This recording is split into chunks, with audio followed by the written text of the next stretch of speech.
दुरानी साहब, इस वक्त भारत जिस पोजीशन पे है या जिस कॉर्नर पे है, आप समझते हैं कि माजी में भी कभी ऐसी पोजीशन थी? बिस्मिल्लाहिर्रहमानिर्रहीम। फिर सब मेरे ख्याल में रिसेंट पास्ट में एटलीस्ट जब से मोदी साहब आए हैं, मोदी साहब इस बुरी हालत में इससे पहले मुझे कभी नजर नहीं आए।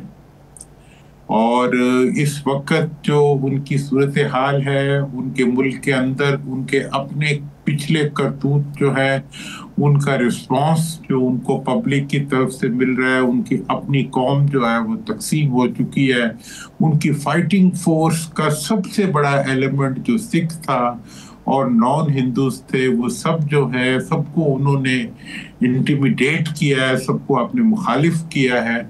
और आज जो है मोदी साहब एक ऐसे हारे हुए जुआरी की तरह खड़े हैं कि जो अमेरिका के पीछे जाए तो अमेरिका उनके साथ नजर नहीं आता, और अगर किसी अपनी कौम के पास जाए तो कौम उनके साथ नहीं है, और इलेक्शन उनके लिए एक अंधेरा बन चुके हैं।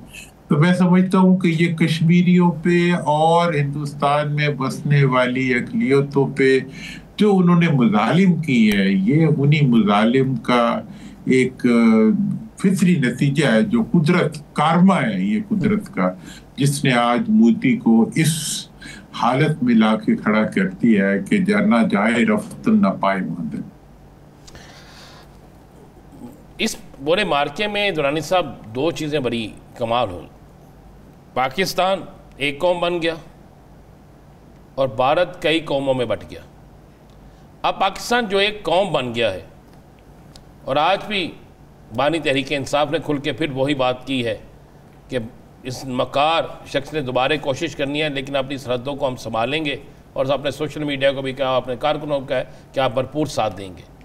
इसी तरह हर सियासी जमात की तरफ से एक बयान आ रहा है। अब जब हम एक कौम बन गए हैं और उस तरफ कौम टूट गई है, तो अब हमें मजीद क्या करना होगा?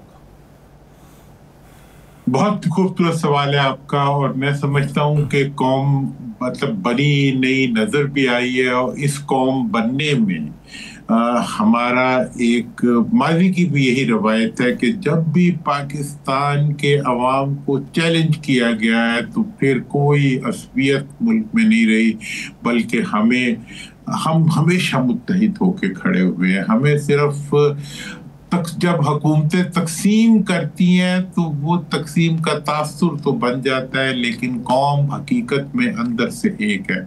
आज इस कौम को आप एक रोशन मुस्तकबिल का रास्ता दिखा दें तो ये उसी तरह खड़ी हो जाएगी जिस तरह आज हिंदुस्तान के खिलाफ खड़ी हुई है।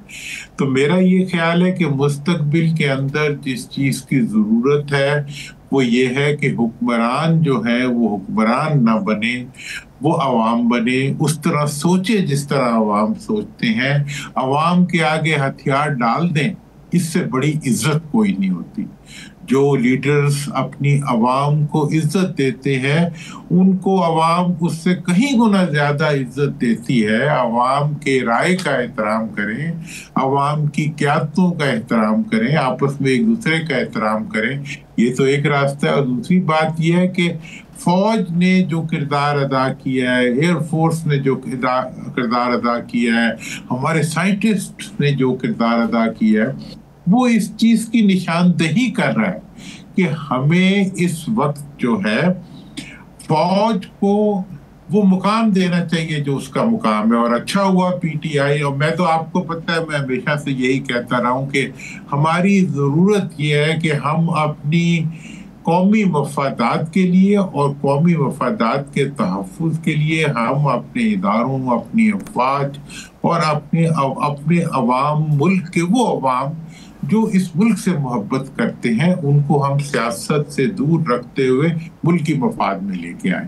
और इस मौके पर राणा साहब मैं एक और बात जरूर करना चाहूँगा कि 90,000 शुहदा जिन्होंने दहशतगर्दी की जंग में अपनी जानों का नजराना पेश किया है हिंदुस्तान की उन साजिशों के मुकाबले में जिसने दहशतगर्दी के जरिए की है, जिसमें कि उनकी अपनी क़यादत ने इस चीज को तस्लीम किया है तो मैं समझता हूं कि ये जो अल्लाह ताला ने इज्जत दी है हमें, ये उन 90,000 शोहदा की माओं, उनके खानदानों, उनकी फैमिलीज की सिसकियों और आहों और दुआओं और उनकी इस्तदाओं को अल्लाह ताला ने सुना है, और उनकी वजह से अल्लाह ताला ने पूरी कौम को मुत्तहिद भी किया है और इज्जत भी दी है। तो हम इस वक्त एक दहशतगर्दी के खिलाफ जिस तरह हमने अपना इत्तेहाद कायम किया है, भारत के खिलाफ जिस तरह हमने अपना इत्तेहाद कायम किया है,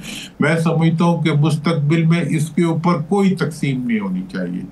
दहशतगर्दी हमारे मुल्क के अंदर करवाई जा रही है, दहशतगर्द जो है वो पाकिस्तान के दुश्मन है, और दहशतगर्दों को पूरी कौम जो है उसने 90,000 कुर्बानियां देके इनसे जंग की है। तो आज हम जिस जगह खड़े हैं, इंशाअल्लाह अब ये इत्तेहाद जो है ये आगे मुल्क की तरक्की, मुल्क की जमहूरियत और मुल्क के अंदर अवाम के एहतराम के रास्ते पे चलना चाहिए, अच्छी गवर्नेंस की तरफ जाना चाहिए और एक दूसरे की मोहब्बत और एहतराम की तरफ।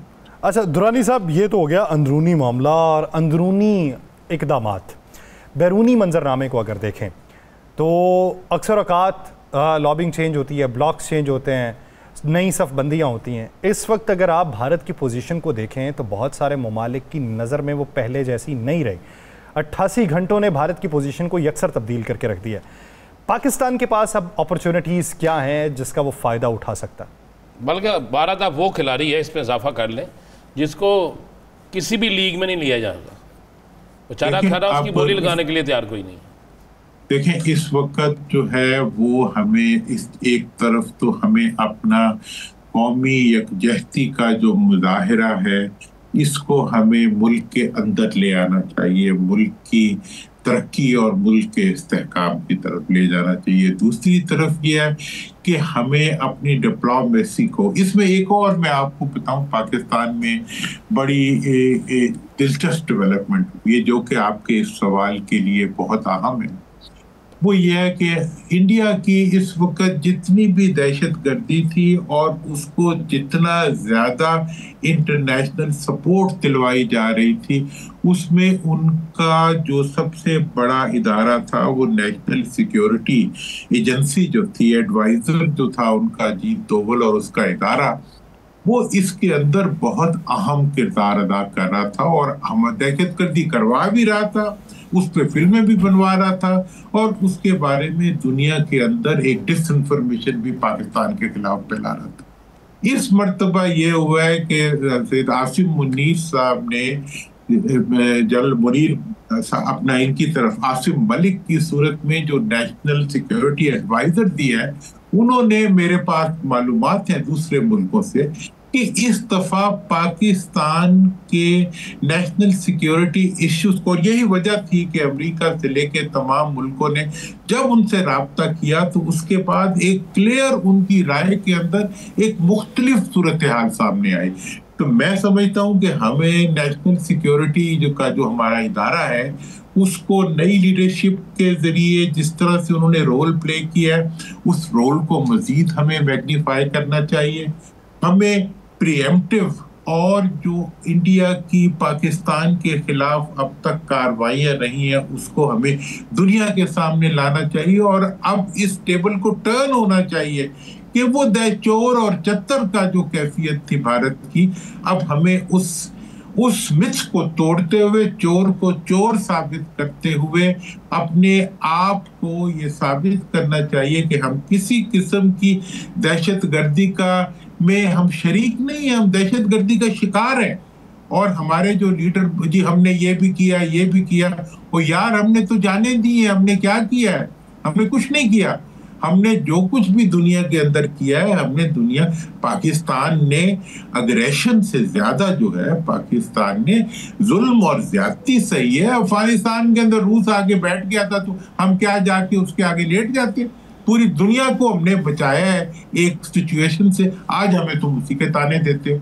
यार हमने इस मुल्क के जरिए, हमने इस मुल्क के अवाम ने, इस मुल्क के शोहदा ने अपने मुल्क और पूरे दुनिया को दहशतगर्दी से बचाया। आज भी मोदी की दहशतगर्दी जिसके बारे में 5 इंटरनेशनल एजेंसीज कह रही हैं, ब्रिटेन से लेके कनाडा से लेके अमेरिका से लेके कि ये दहशतगर्दी सिखों के खिलाफ मोदी करा रहा है। कौन उसका मुकाबला कर रहा है? पाकिस्तान कर रहा है। और हमारे जो लोग हैं वो उनकी माजरत खाना जो उनका रवैया है, क्योंकि उनकी अपनी जायदादें बाहर पड़ी हुई है, उस वजह से वो कमजोर है, वो कमजोर बातें करती हैं।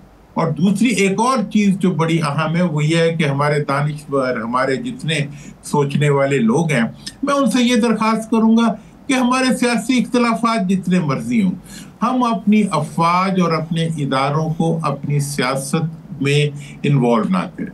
हम अपनी जर्नलिस्टिक कद बढ़ाने के लिए अपने इदारों को बिला वजह, गलती हर एक में हो सकती है, गलती हो भी सकती है, लेकिन बात गलतियां ऐसी होती, जैसे अदालत के मामलात को हम साइड पे कर देते हैं, हम उस पर ज्यादा बात नहीं करते।